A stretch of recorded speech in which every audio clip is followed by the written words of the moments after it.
Has your view of your work and how you do it, how you think about people's behavior, has anything changed kind of generally over time or very recently?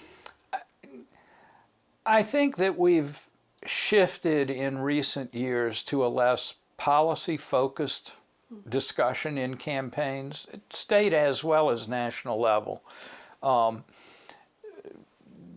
There are certainly group interests that get represented in campaigns, but I guess I'm a little bit of a policy wonk. I want to hear about your economic plan and what the details of that are, your public health plan or your foreign policy plan.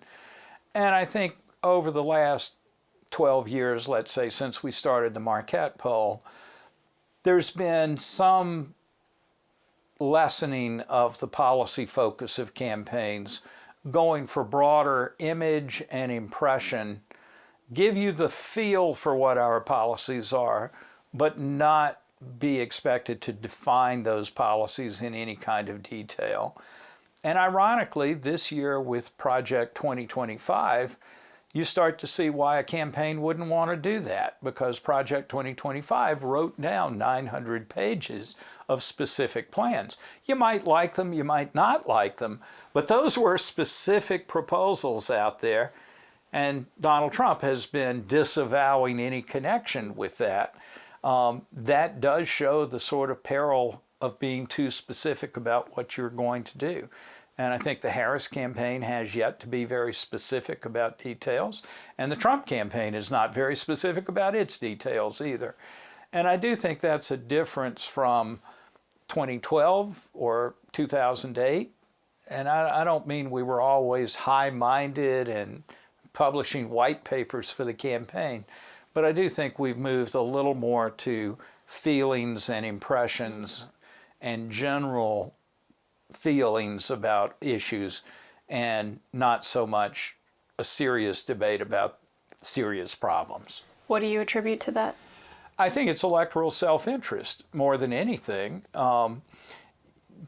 With Project 2025, you see the downside of being too specific. I think as we've also moved to a more polarized electorate, where routinely now 95% of Republicans vote Republican and 95% of Democrats vote Democratic.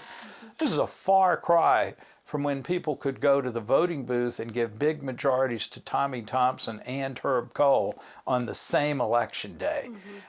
We don't cross over very much anymore. We don't really consider the other side's arguments that might be appealing. And there are reasons for that. The parties have moved apart. And so there is less common ground that voters could see and choose between.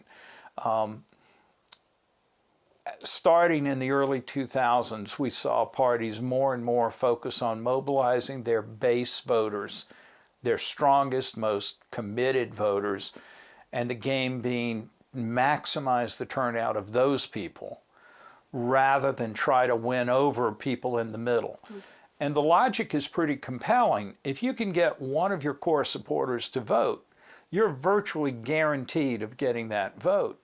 But if you are very successful at convincing an independent to vote for you, you may only have a 60% chance of getting their vote.